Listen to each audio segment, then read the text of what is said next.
It's actually a really complicated issue at one level, but there's one fundamental. To quote John Donne, "To thine own self be true." The low arousal approach is essentially a reflective approach. That's the cornerstone of it. We can't look at someone else's behaviour unless we look at our own first. Something like 2/3 of all incidents, this is home at work, are triggered by us. How many times have you actually said, "I caused that argument," or "I wish I hadn't have said this," or "I wish I hadn't have said that"?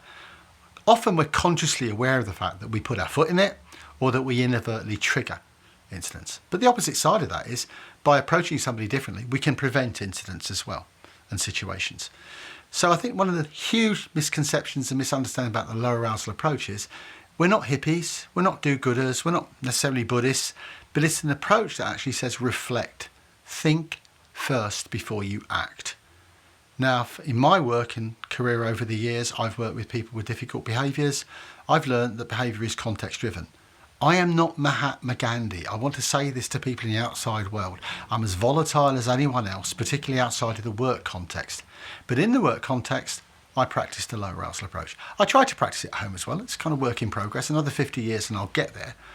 But the cornerstone is always the same. We learn from positives as well as negatives. If you reflect, for example, on a positive experience, the same reflective approach applies. Why did that go so well?